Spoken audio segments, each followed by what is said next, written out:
mejor manera de entender Ezeiza es entenderla desde la conspiración. Sin embargo, ahí hay un acuerdo de fuerzas, de poderes, que solo podían estar juntos en función de un objetivo inmediato, coyuntural, circunstancial, que era distanciar a Perón de los sectores jóvenes.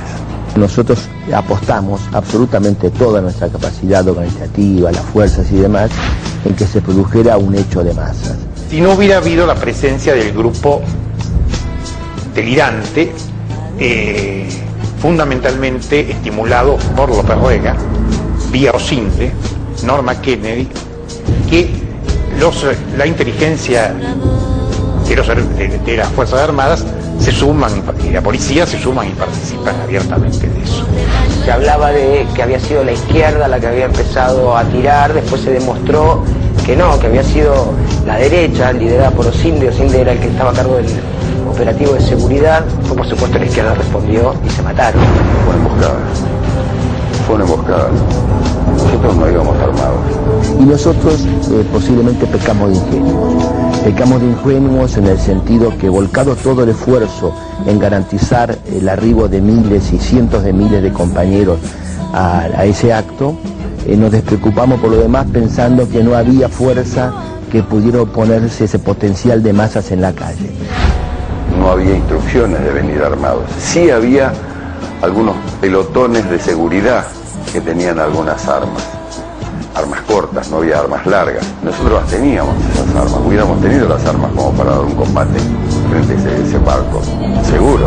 Teníamos hasta RPG-7, lo poníamos volado con una bala antitanque si hubiéramos ido al combate. No fuimos al combate, fuimos a participar de una fiesta popular.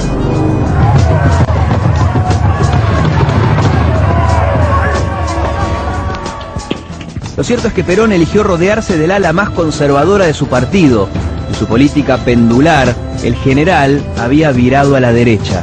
El contexto político de los 70 significaban que el peronismo era hacedor de transformaciones profundas. Nosotros creíamos y creemos, y yo sigo creyendo, que esas transformaciones profundas no las podías hacer con elementos como López Rega o con ciertos sectores de derecha que, coaligados a la dictadura que se había ido y volvía, quería poner palos en la rueda y provocar un gran desastre en la Argentina. Siempre hubo una contradicción entre las comisiones internas y las conducciones sindicales. Y siempre hubo una contradicción entre las dirigencias políticas, negociadoras, claudicantes, lo que fueran, pero distintas a la manera de negociar que tenían los sindicalistas. Decía que a través de estos 21 años las organizaciones sindicales se han mantenido inconmovibles y hoy resulta que algunos imberbes pretenden tener más méritos que durante 20 años. Acá había dos plazas, una plaza sindical con el peronismo tradicional que se continuaba en el balcón. Pues todo este tema de las reinas de belleza y afines que se estaba haciendo en ese momento es lo que había sido el peronismo tradicional. Así se hacía hasta el 55. Y la juventud que ignoraba esto, frente a eso reacciona desde el principio cantando cosas tales como no queremos carnaval, asamblea popular. Hubo un incidente más o menos fuerte cuando creo que Antonio Carrizo presenta a la Reina del Trabajo. Entonces desde la plaza empiezan cánticos contrarios a eso, inclusive cánticos que afectaban a la señora Isabel, que era la vicepresidenta y la esposa de Perón.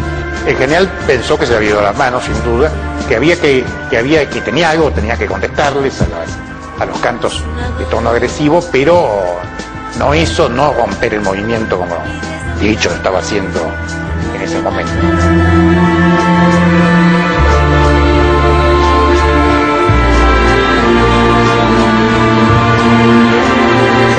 Más que nunca demostraba, igual que hoy, ser un movimiento que incluía de todo. En los últimos años de vida del general Perón coexistían el peronismo conservador y ortodoxo de los gremios y el de los revolucionarios de izquierda, que tenía como principales protagonistas a Montoneros, una organización guerrillera que había protagonizado una sangrienta lucha armada que buscó durante años que Perón pueda volver al país. Ambos sectores estaban en la plaza aquel día en el que el general tomó partido. Resulta que algunos imberbes pretenden tener más mérito que durante 20 años. En la Argentina de los 70 se produjo un hecho político de gran connotación, que fue la irrupción de la juventud en la política. Era muy difícil que un hombre que había estado fuera del país 18 años pudiera entender la nueva realidad que se había gestado en esos 18 decisivos años de la historia argentina. Éramos gente muy joven que asumíamos un rol y además defendíamos una causa, incluso dando la vida. En verdad, él lo que hizo es, muy bien, el tiempo de la lucha se acabó porque hasta ahora hubo dictaduras tras dictaduras, proscripciones, hubo gobiernos democráticos, pero el peronismo proscripto y demás. Bueno, este es el primer periodo que el peronismo no está proscripto, nadie está proscripto, están funcionando las instituciones, no hay ninguna razón para la lucha. Perón les dio a los Montoneros todo, Perón le había dado a la Secretaría General del Movimiento, de la Juventud, el presidente, digo, toda la estructura cámpora es una entrega de poder de Perón a una generación. En esa entrega, ¿qué busca el general? Que esa generación asuma la conducción del país. Quiero que esta primera reunión del Día del Trabajador sea para rendir homenaje a esas organizaciones y a esos dirigentes sabios y prudentes que han mantenido su fuerza orgánica.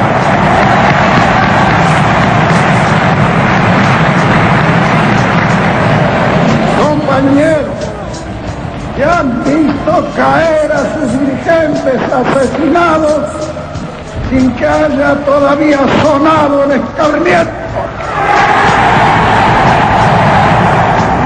En la plaza, Montoneros le respondía a Perón con el canto "Rucci traidor, saludos a Bandor". Augusto Bandor era otro sindicalista que había sido asesinado 5 años antes. La muerte de Bandor, la de Alonso, la de Coria, la de Klosterman, esas muertes tienen que ver con una lucha de la guerrilla contra la burocracia, donde discutía la conducción. Rucci fue el hombre que había pasado la historia como quien le sostuvo el paraguas al general en su primera vuelta al país en 1972. Era la figura fuerte del sindicalismo ortodoxo y su cercanía a Perón era una muestra del giro del líder hacia la derecha peronista. Cuento con el apoyo y el aval del general Perón. En consecuencia, atacarlo a Rucci significa que no se está muy de acuerdo con Perón. Pues entonces que vaya y se lo digan a Perón. El asesinato de Rucci por parte de Montoneros fue un golpe muy duro para el general. Es un atentado contra el pueblo argentino y fundamentalmente contra la clase trabajadora. Lamentablemente nosotros como trabajadores argentinos y por encima de la discrepancia que pudiéramos tener con el compañero Rucci, lo interpretamos como un atentado nuevamente contra la clase trabajadora y contra el movimiento peronista. Es público y notorio los enfrentamientos que teníamos con Rucci, eso es absolutamente evidente. Lo que no es evidente y está claro por el contrario, es que en ningún momento Montoneros asume ese hecho como propio. Era mucho mejor para el pueblo, para el peronismo y para todos Rucci que estos señores, mucho mejor. O sea, en alguna medida, la crítica a la burocracia entre Rucci y Firmenich, Rucci era un caballero, era un luchador y venía de abajo. Firmenich era un elegante del Colegio de Buenos Aires.